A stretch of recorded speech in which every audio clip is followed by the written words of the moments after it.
Hi, I'm Nick Forster. This week we're going to feature a show from our 2008 season, Great Music and Conversation, and it starts right now.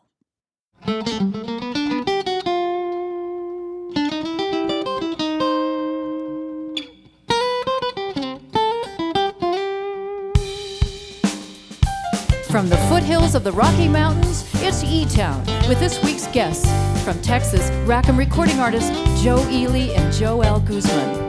Environmental activist and author John Javanaugh. And from California, Columbia recording artist Jacob Dillon.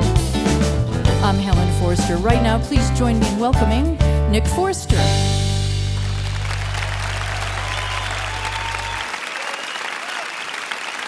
Thank you, Helen.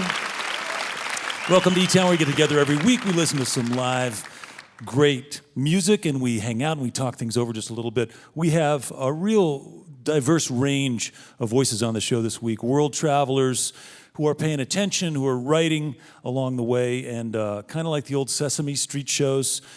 This program is brought to you by the letter J. We've got Joe, Jacob, Joel, John, and more all on the show this week. Our first guest is the leader of the platinum-selling, Grammy-winning band, the Wallflowers. He grew up in L.A., started as a songwriter, musician as a teenager, and is really finding his voice as a singer and writer these last few years. He's a hard-working musician who has just released a sparse and really beautiful acoustic record of original songs, mostly recorded up at Rick Rubin's house in Hollywood. We're happy to have him with us. Would you please welcome to eTown for his first visit, Mr. Jacob Dillon.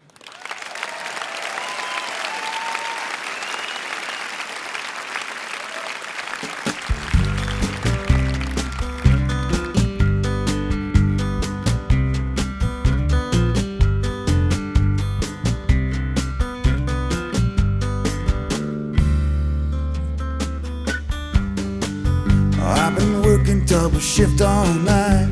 The bees making honey while making mine. Good men are busy all the time. Now I've been working double shift all night.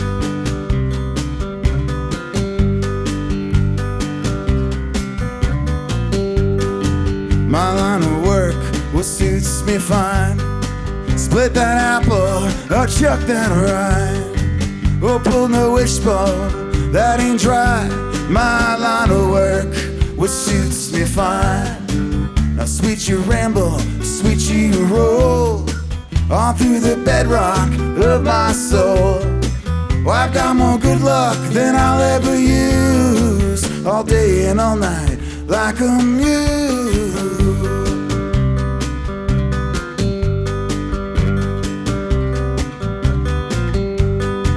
Fat-faced farmer off of my land. Cross me twice and you'll understand. Oh, me and Delia, we're more than friends. Fat-faced farmer off of my land.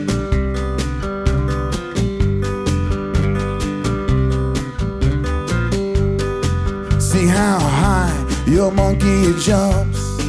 Peel that fruit back, now give me some.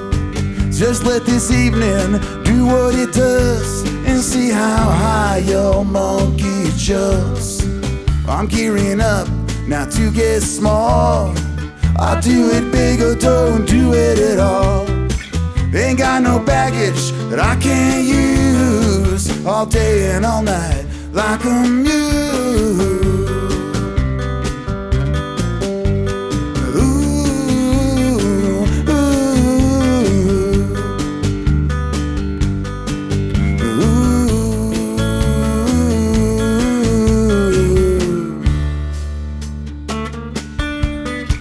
What's on back to work, they say.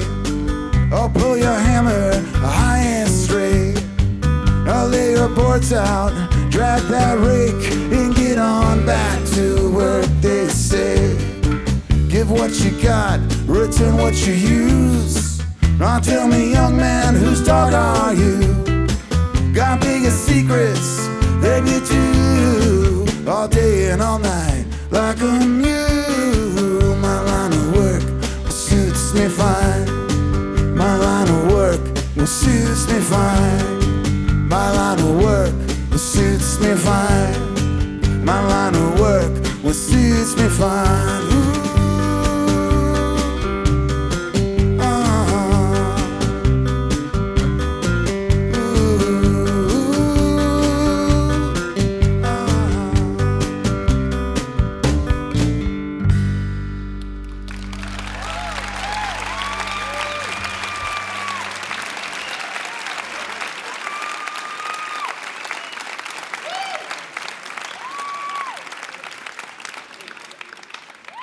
Hey, Jacob Dillon, thanks for being here. I want to ask you about this acoustic record that you just made. Do you write mostly on acoustic guitar? On this record specifically, yeah. But often general, it's or? no, guitar and piano. Yeah. But this one specifically acoustic guitar. And being so sparse, having to be kind of, such a kind of revealing production, did that make you nervous at first, not the big band thing?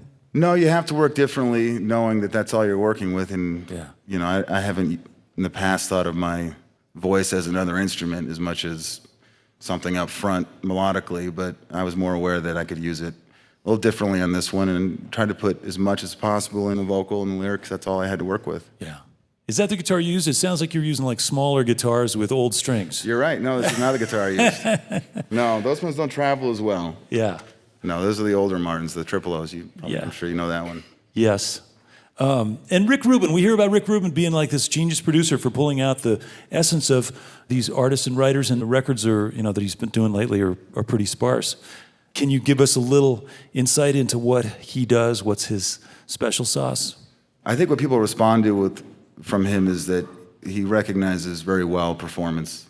And I don't think he's too caught up in the wizardry of studios and whiz-bang and tricks and all that. I think he really is looking for performance, especially with this type of record, since that's all I was really interested in doing. Mm-hmm. His guidance was fantastic for me. The themes, there's it's a real life kind of record. There's songs about real stuff going on, some war, some fear, some love, some hope, some scary stuff. Mm-hmm. Does being a dad change your songwriting, thinking about what's coming for your kids? Well, I was a dad a long time ago, but I've never been asked if it's political or if, everything is political, and everything for me is just about humanity. I'm concerned and interested and disturbed as much as anybody. Yeah. For a long time, you've been making an effort to kind of create a line of demarcation between your life and your dad's life. Making this record, do you think you're crossing that line a little bit, aiming more into that acoustic folk music land? Is that something that's going to invite comparison or connection in some way? Yeah, I hadn't thought about that. That's interesting. I wish you'd called a few months ago. Ouch. Fred. Somebody should have said Too something. late. Yeah. Too late. No, Oops. you know what? I'm not that worried about it. It's less of a thing. If I was worried about it, I would have to probably find, I could drive a tractor. Maybe they wouldn't. Right. What else am I going to do? No, I understand. It's just great that any of us can find comfort in the hand that we've been given. I agree, yeah. So you're working pretty much this sparse thing. I know you're going to be doing festivals and working a lot this summer. Wallflowers are still lurking. Yeah, we're doing stuff this summer too. Fred here with me behind plays, he's in the Wallflowers, and we got shows as well this summer. Yeah. So you can find time to keep both things healthy. All right. All right. Yeah. Well, listen, I'm glad you stopped by. We'll get back to music. Okay. Welcome back, if you would, Jacob Dillon.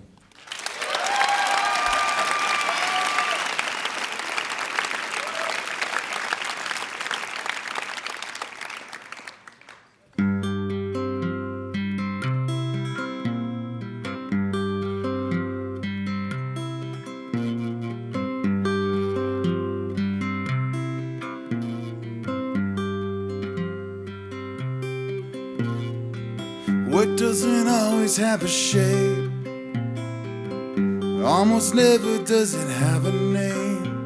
It maybe has a pitchfork, maybe has a tail, but evil is alive and well. It might walk upright from out of the inferno, maybe coming horseback through deep snow. It's ragged and fat, it's hungry as hell, and evil is alive and well. Now evil is alive, evil is well. Evil is alive, evil is well. On your feet to the towering yell that evil is alive and well.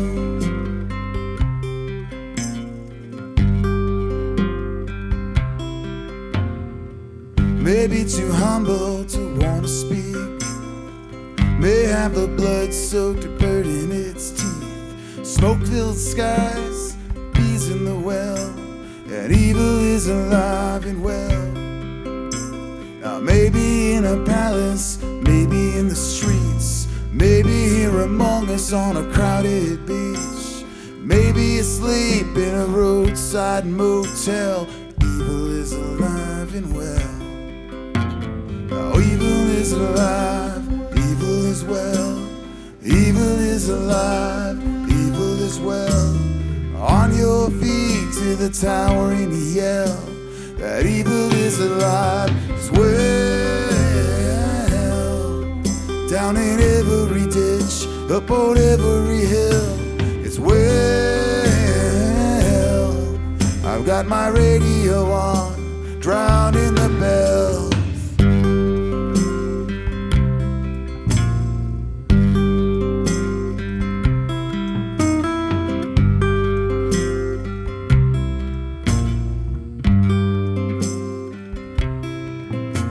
When midnight's done, the day won't start. All I ever gave you was a broken heart. Was hard to admit, but it's easy to tell. Evil is alive and well. Now evil is alive, evil is well. Evil is alive, evil is well.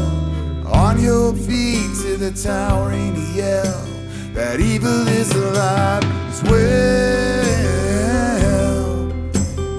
Evil is alive, it's well. Evil is alive, it's well. Evil is alive and well.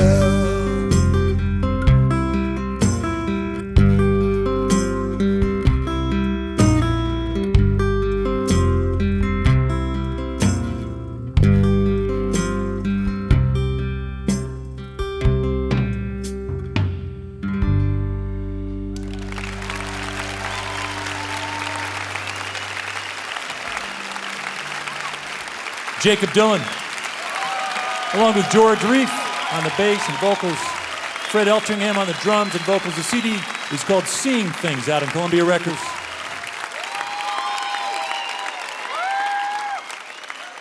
That's Jacob Dillon live on stage at eTown from back in 2008. We will be back with more music and conversation after a short break.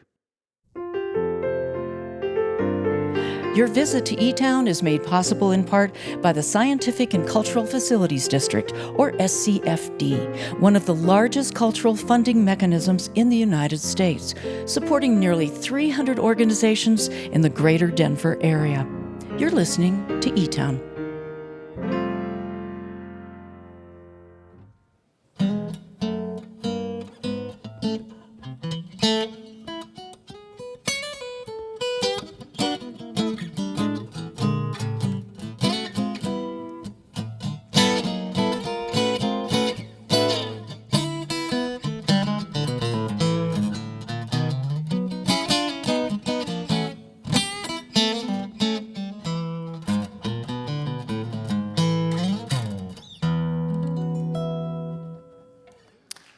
I'm Nick Forster. You're listening to eTown. Jacob Dillon's going to be back later on the show. And coming up, Joe Ely and Joel Guzman and author John Javanaugh. The J Fest continues, so to speak. But before we bring those guys out, we're going to find out about this week's Achievement Award winner. Every week, we get to learn about somebody that one of our listeners tells us about who is inspiring them in some way, someone in their hometowns who's looking at a problem and actually taking a step towards solving it. These are great stories, and here's Helen to tell you about this week's winner. Thank you, Nick. This week's listener nominator is Teresa Sinclair of Johnson, Vermont. She tunes into eTown on The Point, and she's nominating another Teresa Snow of Walcott, Vermont. Now, that Teresa is the co-founder of a nonprofit gleaning program. For those of you who are listening who are unfamiliar with that term, because it is kind of an odd one, it's basically the practice of salvaging perfectly good food from the fields that would otherwise end up being left there to just rot, basically. Then they get that food to hungry people. So it's a real win-win process, saving tons of good food from going to waste while feeding those who need it the most. And everyone, from the farmer to the hungry, benefit along the way. Now, Teresa's waiting on the phone at her home in Vermont to tell us how it all works, so please welcome this week's Achievement Award winner, Teresa Snow.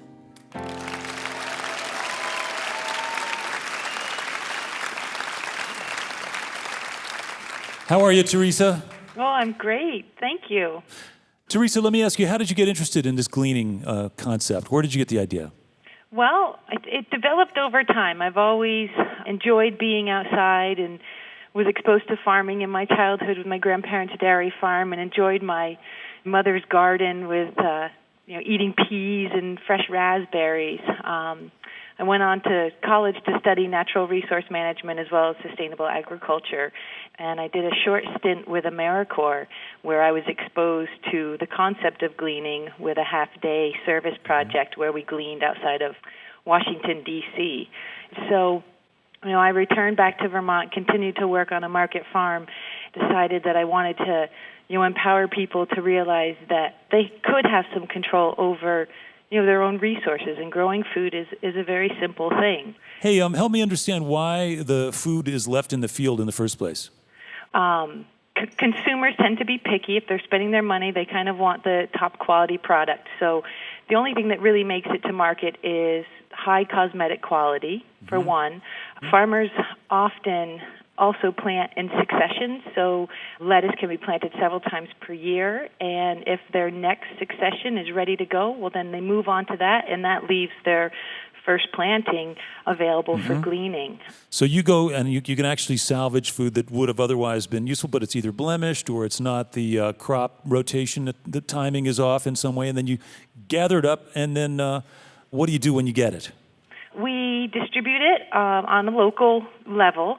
We also supply it to the Vermont Food Bank, which is the only food bank in our state, and they supply it to all of their agencies. And Helen mentioned that the farmer benefits too. What's in it for the farmer? Well, for one, the farmer can receive a tax credit, as this is a nonprofit project, and receiving a donation of this product, they can claim the value of that donation. We also help by bringing volunteer crews onto their field. We help increase the awareness that that farm is there and what that farm is capable of supplying to their local community. So we're building that consumer base. We also introduce people to the idea of farming and that it is a possibility to work on farms. So hopefully building a labor force as well as showing how glamorous the farming life can be. Well, in some cases, it is pretty glamorous with some of these farm subsidies, but I don't think that's what we're talking about. No, but we have some really beautiful farms with quite romantic, I think, settings and home lives.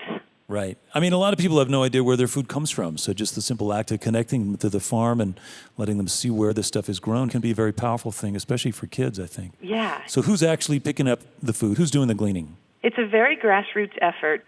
We've had volunteers that have ranged, from 3 years of age to 80 years of age. And last year, I think we had just under 200 different volunteers. Oh, cool. And we've also engaged the Department of Corrections in their Offenders Work Program and the Restorative Justice Program, which works with at-risk youth. And I think they come out to a field and they think, this is really different, and wow, all of this food would just rot. And they really rise to the challenge and learn and reiterate what they've observed.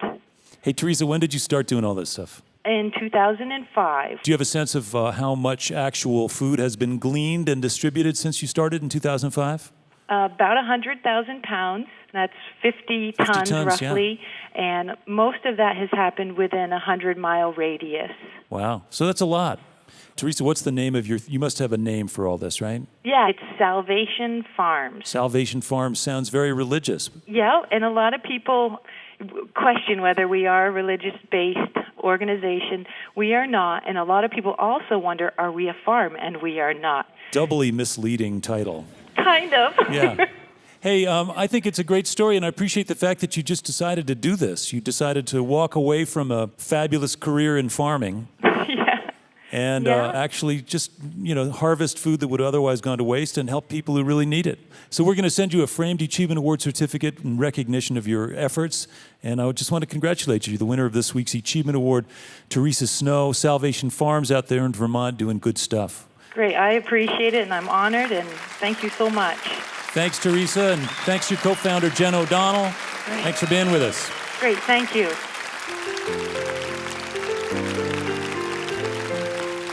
Thanks to our nominator, Teresa Sinclair of Johnson, Vermont. Both she and our winner, Teresa Snow, will receive a gift bag filled with great stuff, plus our compilation CD, Bluegrass Roots, the best of bluegrass and more, live from eTown.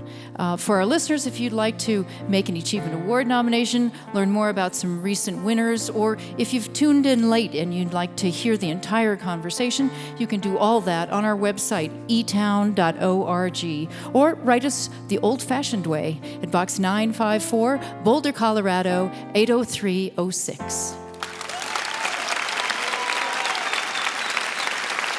Thank you, Ellen. Thank you, Teresa. So Jacob Dillon's going to be back in a bit to play some more music, and coming up, the author of the most famous book about the environment, John Javanaugh, is here to talk about the sort of revisioning and early challenges and subsequent fixes of his book, 50 Simple Things You Can Do to Save the Earth. But first, I want to tell you about our next guest. So Texas is a place where storytelling has a long tradition, but even a great Texas storyteller could not make up Joe Ely's story. His dad and grandpa both worked for the railroad, so trains were part of his comfort zone, along with that flat, wide-open, wind-swept Texas skyline. Growing up in Lubbock with the spirit of Buddy Holly around every corner, watching Jerry Lee Lewis play on a flatbed trailer in a dust storm, riding his motorcycle down the halls of his high school on the first day of his freshman year, hitchhiking and riding freight trains and chasing down the ghosts of his musical heroes, and East Coast, West Coast, working Ringling Brothers Circus and almost getting trampled by elephants, teaming up with his high school friends to become the Flatlanders and make a record that became a classic, writing songs on his own, touring with the original cast of Stomp, art shows, installation piece for the Museum of Modern Art in Munich, solo records touring, recording with The Clash, sharing the stage with folks like Paul McCartney and Bruce Springsteen, helping Stevie Ray Vaughan get a leg up, fighting the IRS, putting a band together that rocked harder and truer than most, touring the world, making record after record, writing books, acting in plays, raising a family, and always coming back to Texas. It's a pretty good story. It's a still ongoing and very strong story, and I didn't make any of it up. He's a poet and a performer like no other. We are very happy to have him back with us, along with the amazingly talented Joel Guzman. Welcome as we continue our Letter J Festival, Joe and Joel. Joe Ely and Joel Guzman. I want to get Nick and the eTones out to help us out on one. Come on, Nick.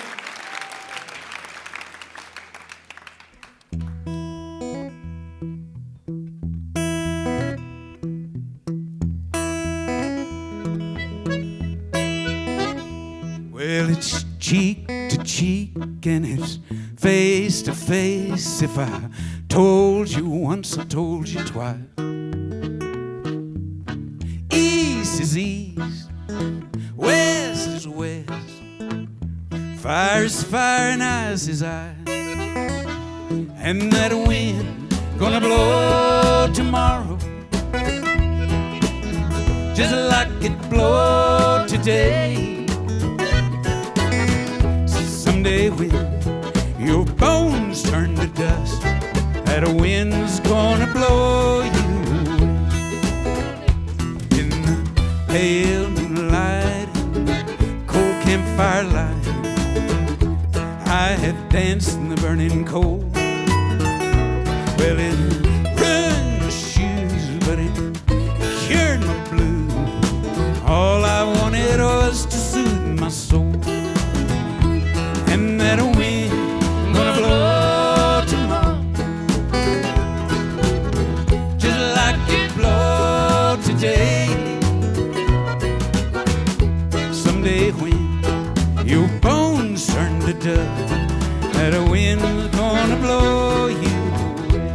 Tell me about it.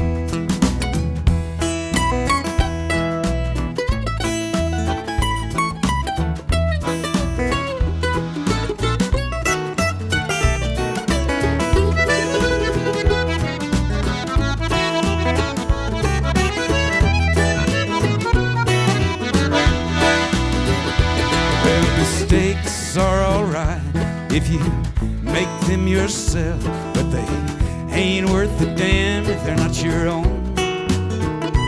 You can read the news, you can sing the blues, dance off in the dark all alone. And that wind gonna blow tomorrow, just like it blowed today. Someday when your bones turn to dust, that wind's gonna blow you away.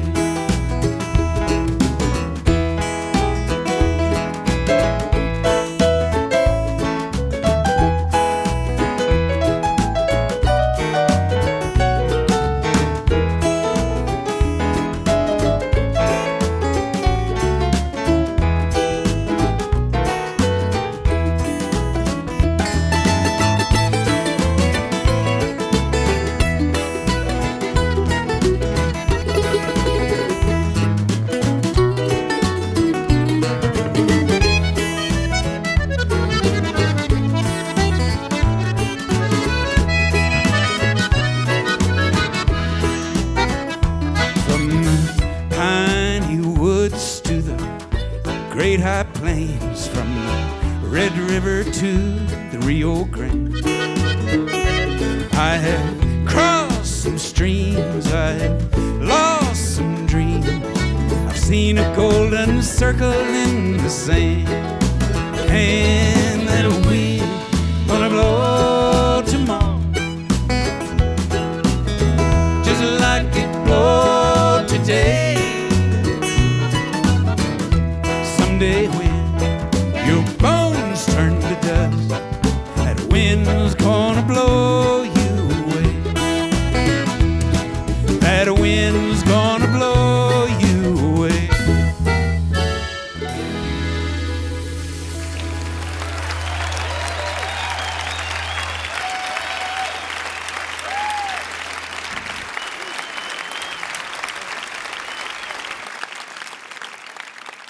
Hey, it's a really nice treat for us to have you back. This is getting to be a habit that I can get used to. You're coming up to eTown. You've been doing it a long time. Oh, man, what a pleasure to come up here and play. I got weary just introducing you, thinking about all the stuff you've done, and You made me tired thinking about it. And you had a book come out last year too. I did. I had the journals that I kept in my guitar case gradually kind of turned into kind of road stories, and just gradually turned into a book. I never planned on it, but it's another one of those things. Just don't plan and just get out of the way, and a bunch of stuff happens. Just get out of the way. Yeah. Some of the stuff is pretty. I mean, it's pretty direct. Obviously, it's less filtered than it might be if you were writing a song, and maybe less labored. But it's pretty transparent in terms of its political comments or social comments or just observations. Well, see, I never expected anybody to read it, so I could write anything of it.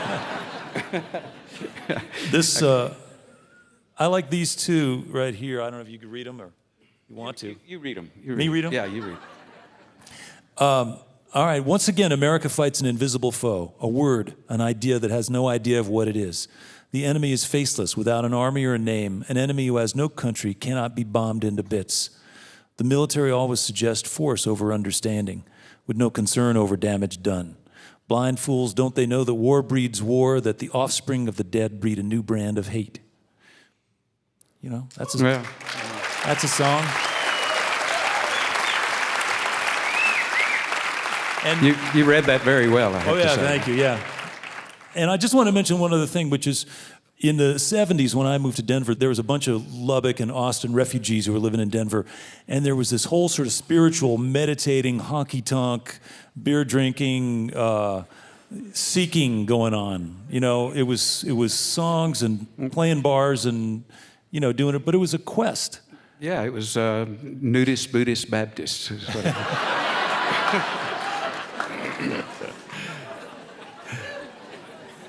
And there's a little bit of that in this thing you just, here's a kind of a cosmic verse from the book of Nudist Buddhist baptism. The road breeds potholes. I'm losing my mind. That is, until I realize I have no mind to lose. I travel inside and find the place where everything and nothing harmonize. In circular breath, my weariness does vanish, dissolving into waves that rise and fall with the boundless sea in a sphere of blue, floating in time through a universe of space. Brothers and sisters, if you'll turn to page 275 in your hymnal, we shall be joined in singing. And then came another pothole. I just, and I don't know, I mean, there's a million of those in this book, but for me, it's just, it's great to see, A, that you're paying attention and speaking out in a feisty way, and B, I love seeing those telltale signs of that cosmic nature, that some of that it must be the West Texas sky, maybe, I don't know what it is. It's that lack of anything else, Right. Well, we'll get back to music. Welcome back, if you would, Joe Ely, along with his great friend and great musician, Joel.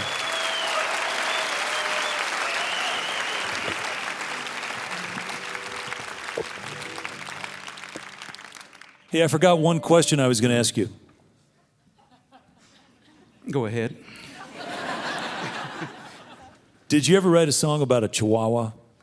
Actually, I've written 2 songs with the word chihuahua, and neither one of them were exactly about a chihuahua, but I just used the word in both the songs. And It's a pretty good word. it's a good word. Is it one word? I guess it is. Yeah. It's one word, yeah. I was never that... I never cared for the dog that much, but I really liked the word,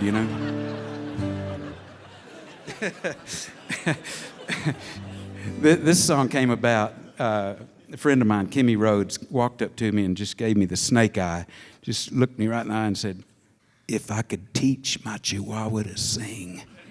And then she walks off. And I said, "What am I supposed to do with that?" And so I tried to forget it, but for the next 2 weeks, everywhere I went, that phrase followed me around. So I finally had to finish the song. Whoa, weary me, I'm broke as a man can be. My bills are all due, I got holes in my shoes. Bill collectors, they won't let me sleep. If I could teach my chihuahua to sing, I could make cash registers ring. What a sight to behold her. She could sit on my shoulder and whimper in harmony. If I could teach my chihuahua to sing, what a wonderful world it would be. I'd take her to the border and teach her how to order margaritas and fajitas senoritas would bring.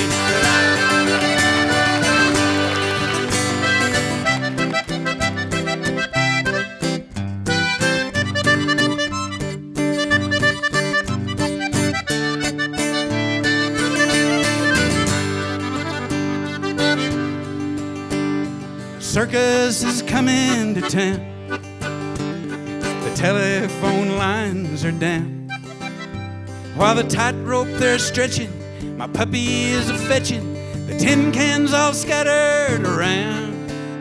If I could teach my chihuahua to sing, the whole world would live in peace. Instead of them fighting, everyone would be writing love letters to senators and police.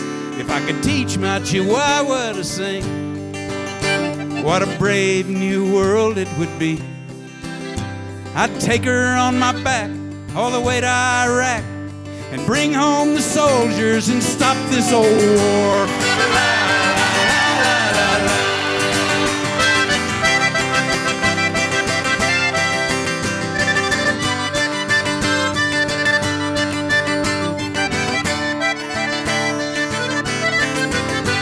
If I could teach my chihuahua to sing, what a beautiful world it would be. I'd take her to the border and teach her how to order guacamole and pisoli and feel holy and free. La la la la la la la.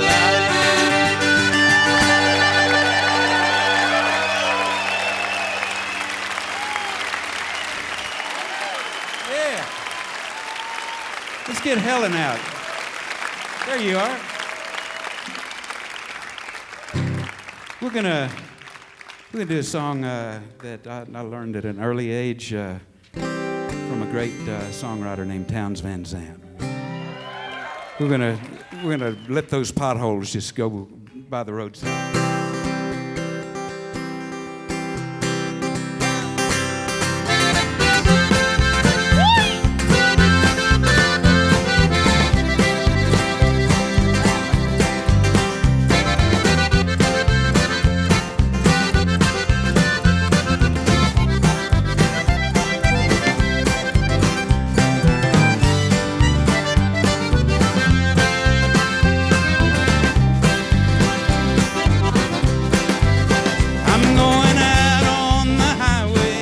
Listen to them big trucks whine.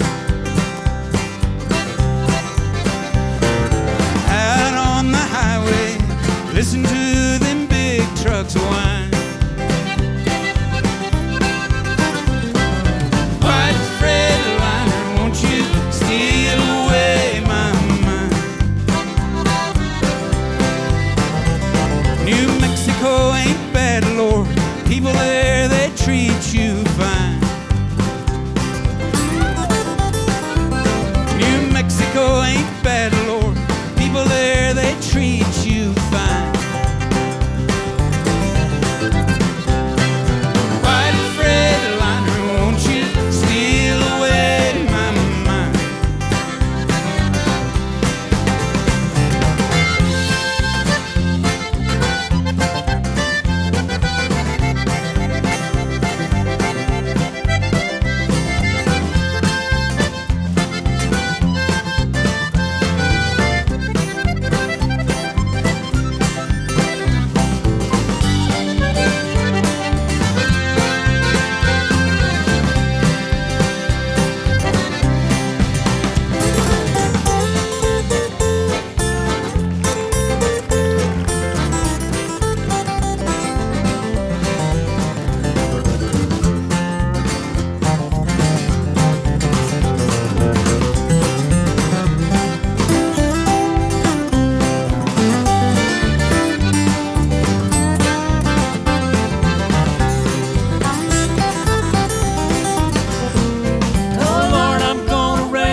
Tell her I'm doing fine. If you see Miss Geraldine, please tell her I'm doing fine. White Fred liner, won't you steal away my mind?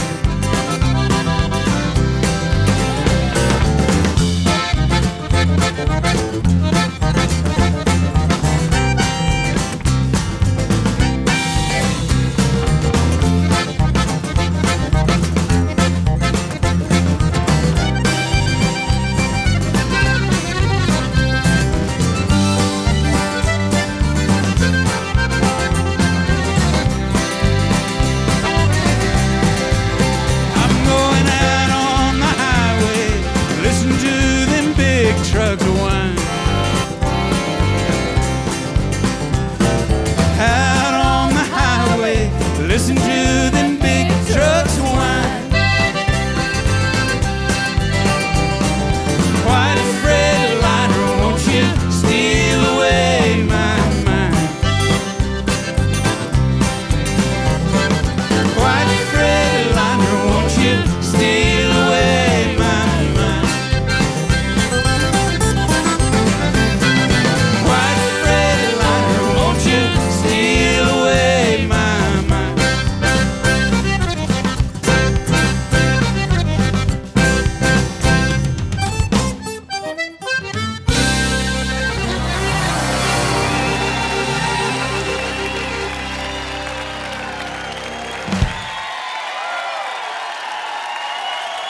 Joe Ely. Joel Guzman on the accordion and vocals, along with eTone's Christian Teal, Chris Engelman, Ron Jolly, Helen Forster. The CD's called Live Cactus, out on Rackham Records. Mr. Joe Ely and Joel Guzman. Thank you, Joe Ely, Joel Guzman, along with the eTones. We will be back with more music from Jacob Dillon from our 2008 season after a short break. This portion of eTown is made possible by the Bohemian Foundation, building stronger communities through the bohemian qualities of creativity and imagination. On the web at bohemianfoundation.org. You're listening to eTown.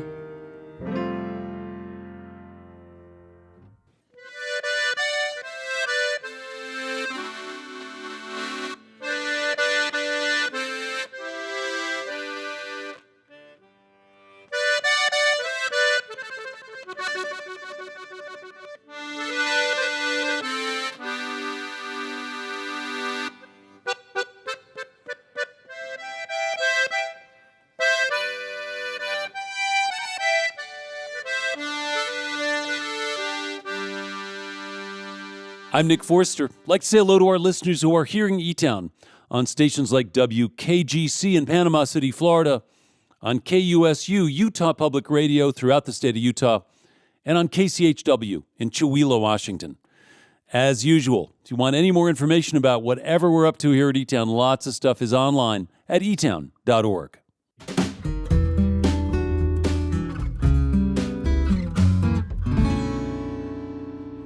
Thanks for tuning in. We have more music from Jacob Dillon coming right up, but first, before we get back to music, I want to tell you about our next guest. Back in 1989, John Javanaugh put out a slim volume called 50 Simple Things You Can Do to Save the Earth. It was the right message at the right time and soon became a smash hit, #1 on the bestseller list, went on to sell more than 5 million copies until the author took it out of print in 1995. Now, with the help of his kids, one of whom is with him this week, John Javanaugh has released a new version under the same title. He's here to tell us about it. Please welcome to eTown, Mr. John Javanaugh.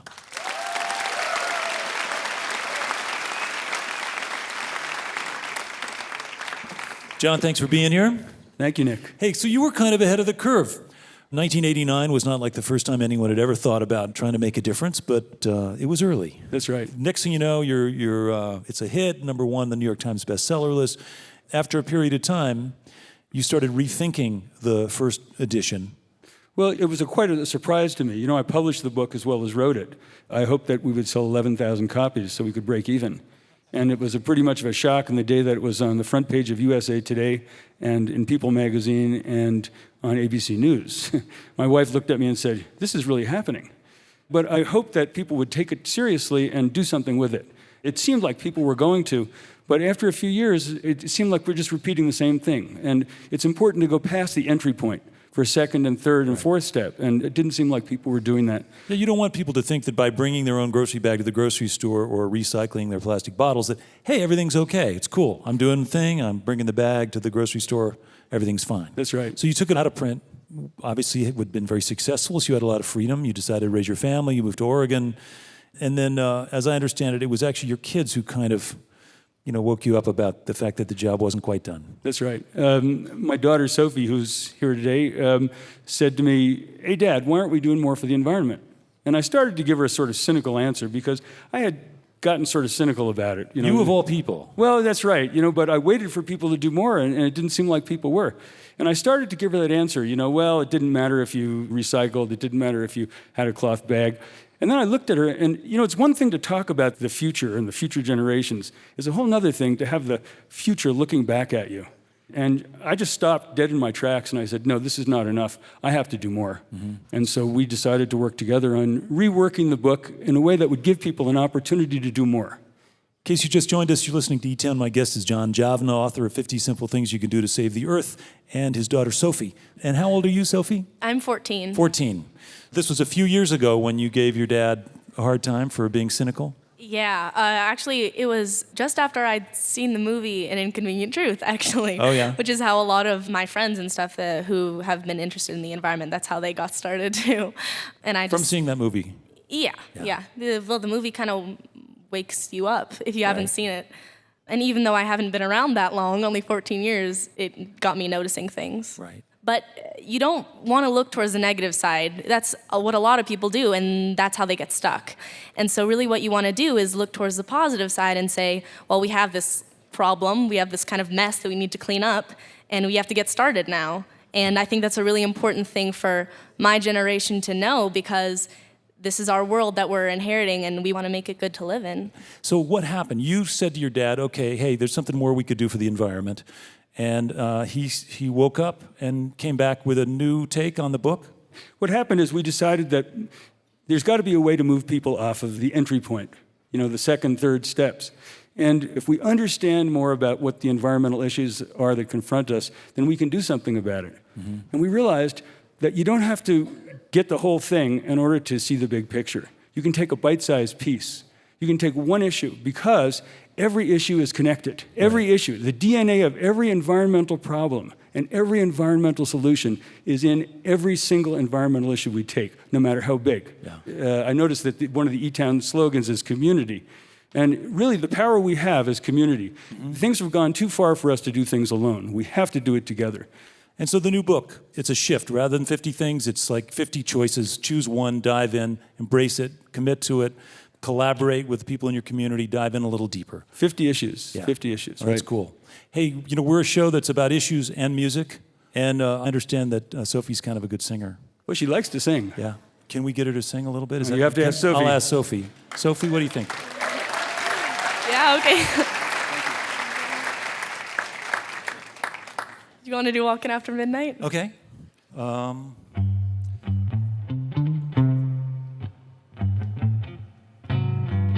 go walking after midnight, out in the moonlight, just like we used to do. I'm always walking after midnight, searching for you. I walk for miles along the highway. Well, that's just my way of saying I love you. I'm always walking after midnight, searching for you. I stopped to see a weeping willow crying on his pillow. Maybe he's crying for me. And as the skies turn gloomy, night will whisper to me, I'm lonesome as I can be. I go walking after midnight, out in the moonlight, just hoping you may be somewhere walking after midnight, searching for me.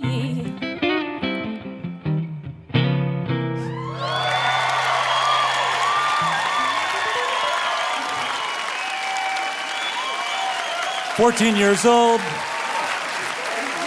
Thank you guys for stopping by. John Javanaugh and his daughter Sophie from up in Oregon. The new version of 50 Simple Things You Can Do to Save the Earth. All right then. I think, if we were worried about how the next generation is going to handle things, I think we can relax a little bit about that. We're in good hands. Please help me welcome back, if you would, once more, Mr. Jacob Dillon and the Gold Mountain Rebels. Thank you guys very much. Thank you, eTown.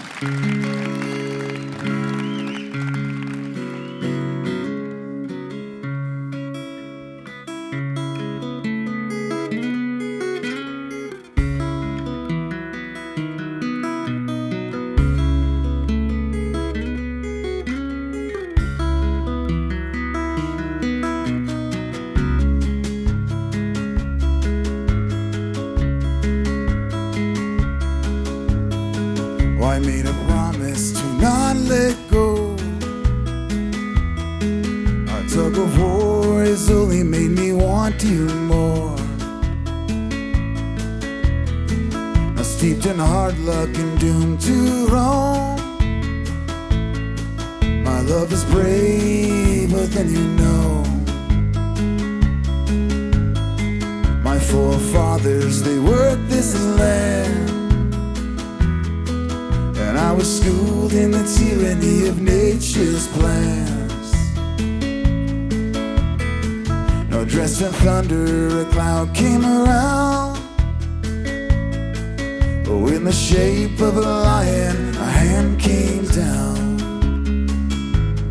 Damn this valley and damn this cold. It'll take so long to let me know what's planted, reap, and plow and sow.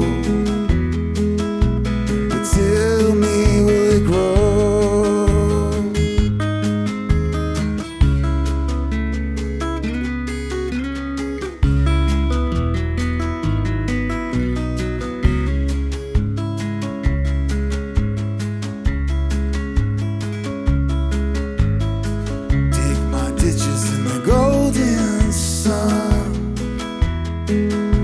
Robbing these trains if I could catch me one. Now Sunday, Monday, and Tuesday's gone. It's got me stone cold sober in a drought so long. Boarded mansions and ghost-filled yards. Now there's a boy in a water tower counting cars. Steel trap open, empty stalls. Now there's a well-worn saddle, but the horse is gone. Now damn this valley and damn this cold. It takes so long to let me know it's planted, reap, and plow and sow. Tell me, will it grow?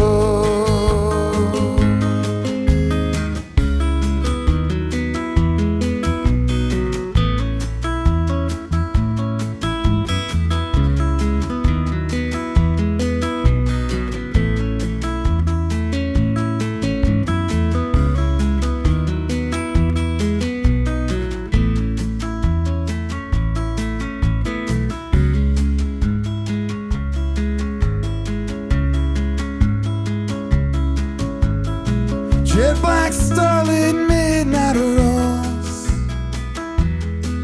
That I am down in the garden where let you go. Up on the surface, the earth looks around, but it's a godless city of cold flat ground. Now damn this valley and damn this cold.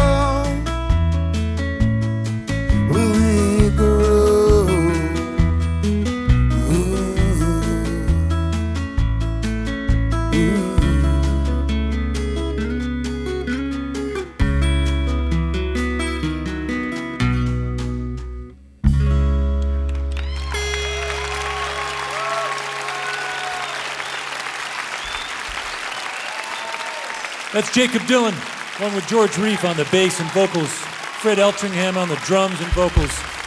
CD is called Seeing Things Out on Columbia Records. Just a great sound. That's a treat to hear. We got time for one more song. Want to thank everybody for being on the show. You know, this is a song Joe Ely worked with and recorded with The Clash, and this was also, The Clash was one of Jacob's favorite bands growing up, so got a little something special for you. Thanks to all our guests, thanks to Joe Ely along with Joel Guzman. Just a great sound, great combination of sounds. Thanks to John Javanaugh and his daughter doing their part to spread the word about what we can all do for the planet. Sophie. Our award winner, Teresa Snow, salvaging food in her gleaning project. Thanks, Teresa, up in Vermont.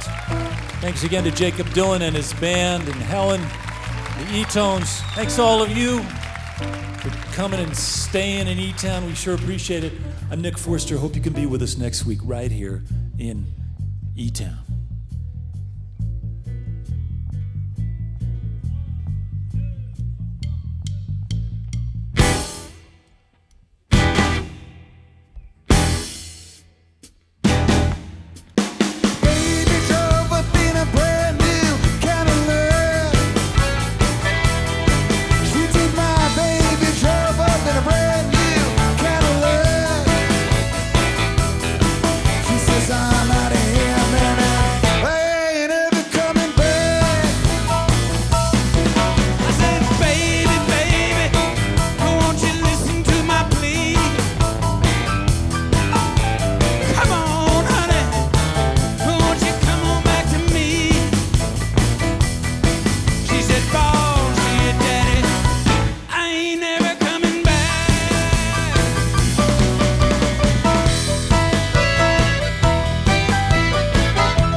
This is a production of eTown.